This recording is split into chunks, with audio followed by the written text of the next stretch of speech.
Match 2 for Cermia's Private Life is here. We now know, because they added a line to the stove post like right after I submitted my Match 1 predictions, that it's just Arena Auto AI, which is why Match 2 didn't work here, which was already a gamble in the first place, because we weren't sure how deep they were going with this. The answer was not very. You need to be a human being to press Luna S2 there and claim your free win. So instead, it's just going to be no soul burns. It'll press the buttons in the standard order, but don't worry, it's still going to have some pretty interesting stuff happening, which is mainly in round 2. Let's take a look at round 1 first. For round 1, Briar with Cermia Cleave, you're going to S3, Strip or Death Break everybody. A Strip and Death Break, probably not both, because 15% does exist. We saw in the other match that Yoha did resist the seal from Luna S3, so you do have to worry about that. And then her effectiveness does cover everybody though, like up to 85%, except for Monarch Cermia, because she has 66 versus the 38 here. So it's not exactly to 15%. I think this is 28. So yeah, a little bit higher chance to miss on her, but it's probably fine. Helena goes afterwards. Her S2 here is just stopping all 4 of these units from just ripping through you with counterattacks. And then her S3 does like a little bit of damage. Notably, it does reduce buff durations, but only 1 turn, so it doesn't really do anything. And then we have Straze going afterwards. Your S3 is going to slam down, kill the Estelle, get an extra turn. S2, strip all of the crit res because you have higher attack than absolutely everybody on this team. And then that'll push up the Cermia, which not that really needs a push. She'll take the turn anyways, but it gives her the full focus more importantly. And then she can S3, S2, boom, boom, boom, everything is dead. Pretty standard cleave setup. There's like the 15% to be worried about, because Navy Captain Landy does give crit res to everybody. I think as long as you either strip the crit res or land Death Break, it's fine. Like, it'll be like very, very like absurdly low odds to literally miss like every single strip, miss every single Death Break, and then everybody misses every single crit. Probably not happening.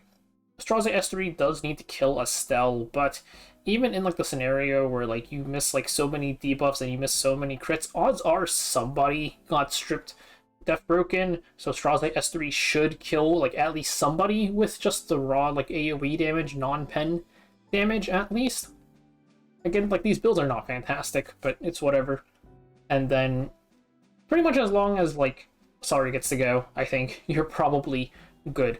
I don't think there's much to really test for this. It's just odds are red team wins. They also get first point. It's a cleave, so it should be perfect. But I will note that like you don't necessarily need to select this. It's fine if you don't. And then for turns, it should be fast. Everything should just die.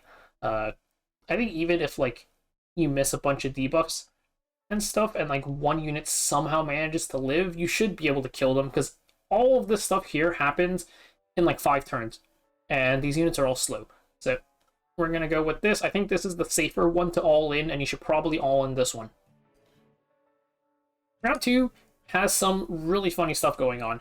So we have a funny little burn bomb detonation cleave here.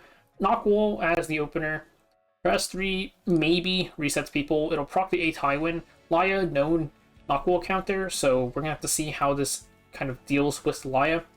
Knockwall goes extra turn, push up the Robin. Robin gets swift attack buff from her S2. She's going to, or from her S3. She's going to S2 inflict 3 burns, and then she'll get 50% CR push plus the 50 from swift attack, 100%. And then Emily is actually going to cut in here. Now Emily, she has either her S1 or her S3, because it's RNG whether or not Knockwall gets to skill cooldown increase. If she lands it, then cool, Emily presses S1. If she doesn't, then Emily is going to press S3, cleanse off 2 of the burns, and that'll decrease your damage by a good amount. Afterwards, Robin will S3, extend any debuffs for a turn, and then also Death Break. And then she will, or not she, but Bihu will go next because of the speeds. She's not rooted well, so she'll push everybody up to past everything. Bihu will go next, 274 speed. He does have this funny little artifact, so after using an attack skill, has a 100% chance to grant swift attack to the ally with the highest attack and speed or whatever. I don't think this really matters that much. He's going to press S3, and that's going to proc the Celine, because even though Knockwall has Seal, Bastion of Perlucia is on a Tywin, and this is going to be on Celine, who is in the back slot. So when Knockwall presses S3, these two won't take any damage because they have barrier. It'll get stripped, but they don't take damage. Laya will take damage because Emily is not on protection set. So this means that Laya is lower HP. The AI is going to auto-target Laya with the S2 in all circumstances. And then from there, Celine's going to S2, and it's going to hit the Bihu because he's actually on the attack buff E, not the extra burn E. So he'll be higher attack. The Celine's going to slam into him, kill him, and then Watcher Shuri or Westwind Executioner Shuri is completely safe because he's on Guiding Light. The Celine can't target him. She's either going to S1 or S3 into either Robin or Knockwall. Complete RNG who gets hit. Emily S1 could have gone into any of these three units, so it's just RNG who gets hit no matter what. And then from there, this dude's going to press S3, land some burns, boom boom. Also, Robin S2 would have applied some bombs from the explosives, and then depending on like how many bombs, how many burns you landed, death breaks, boom, everything is going to die. There's a lot of RNG involved here. Winning team, probably red. Like 9 times out of 10, red. There's a couple of circumstances where red can lose, which we'll talk about in a little bit. First point, blue. And then perfect, no. This is like, it's guaranteed to not be perfect because no matter what happens, somebody from red is dying. It's usually going to be Bihu who dies first, just to the Celine S2. And then fast or slow, this is actually complete RNG, just don't select this. I think it's, well, it doesn't really matter. It's 15 coins. Even if you lose this, you lose all of your coins anyways. It's only 30, it doesn't matter, but this is too RNG to select because these are some pretty bulky units. No one cares about Celine. These are some pretty bulky units.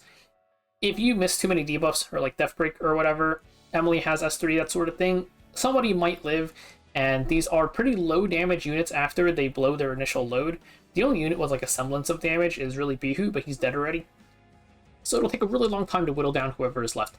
And this is what I'm going to be selecting for this one. Let's take a look at some mocks. We're going to look at the first one. One thing I will note is that these Bihu and Laya speeds aren't exactly correct, but I will mention like the only times that it's relevant. It'll be relevant once, which we'll see later.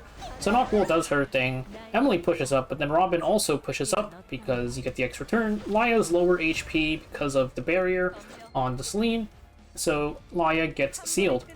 Robin's gonna do her thing. Gonna land a bunch of burns and bombs, but Emily didn't get reset there.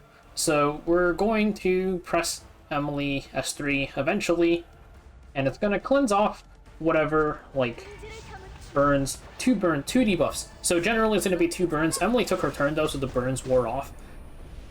Just going to cleanse the bomb off of her. I think they, like, paused the match for a bit here. I'm just going to go forward. So Robin presses S3, and then you're going to detonate. Or not detonate. No detonate, because no soul break. You're going to death break. In the situation that this happens, like that Emily has her S3, as long as you land death break on everybody, it's still okay. Because you still do a ton of damage. Here the Celine goes, you kill the Bihu. And then it's RNG whether Knockwall or Robin gets targeted here, but no matter what, Shuri's safe, because it's Guiding Light. So Shuri's going to detonate here. And because everybody's death broken, you have the burn from Bihu S3, and you also have burns from Shuri S3, boom, kills a bunch of stuff. Well, you'll notice that like a Tywin survived everything, and this is why the fast or slow is complete RNG. Sometimes somebody might just survive. Here, Tywin survives. You can see like it takes like another like full minute to kill him. We're not watching that. You probably still win in this instance as the Knockwall team, though. I think these sides are flipped. You probably still win in this instance as the Knockwall team, though, so it's fine. Let's take a look at the next one. So this is like kind of just the fast variation. Emily didn't get to S3. She did resist a lot of stuff, but you get to land pretty much all of your debuffs. You watch your Westwind Executioner Shuri S3, boom, everything instantly dies. Okay, we're not exactly done with this replay yet. I will mention one thing. So I noted at the start that the speeds are a bit incorrect here with, can this thing move? Like, Laya is a little bit slower than she should be compared to the Bihu. And this is relevant because of the case where after Robin uses her S2, you're going to see Emily, in this case, didn't resist the CD increase, so she gets to S1. You dual attack and you pull Laya, she gets a CR push. Let's take a quick look and see what it looks like. Laya S1 CR pushes by 15%. Renew will also CR pushes by 15%. They're within speed RNG range of each other by a few speed. Because like in the mocks, our speeds weren't exact, Bihu was always ahead of Laya, and we can pretend that was just speed RNG, but generally Laya would be ahead of Bihu there. And if you dual attack with Laya, she should cut the Bihu. You'll S3, cleanse everything, push up. Bad things are probably going to happen. And she'll also fix everybody's cooldown, so like the bug known as A-Tai when S3, boom, boom, boom, bad stuff might happen. Very low chance for that to happen, though. That's why like I'm not all-inning this one. That plus just the general lose con of just missing all of your debuffs. There's another really funny lose con to take a look at, though. Alright, again, Robin's going to use her S2, and Emily didn't resist the skill cooldown increase, so we're going to S1 here, and it's complete RNG who he hits. Celine dual attack, crit, boom, Robin's dead. That is just not fantastic. And so he yielded there. This would proc the Celine. Celine would S2, kill the Bihu, and then her S1 has to hit Knockwool, right? And then Shuri is going to S3, and he'll stun everybody. But I don't think he's going to kill the Laya without Death Break. Maybe if you land, like, absolutely everything. But if you whiff enough, that'll still, like, not kill. Basically, if Laya gets a turn, it's Bad News Bears. And yeah, that's the other thing that's kind of funny that can happen, where Robin just dies before she gets to S3. And yeah, let's just say it's too much RNG. We're going to all in the first team. We're going to do, like, just for the badge, I'm just going to do red, blue, and hopefully that works out. And we are going to submit it. I'm just going to double check this thing. Red, red, yes, fast. This one is red, blue, and then not perfect. And we're not even going to select fast versus slow, and we are just going to submit that. Good luck.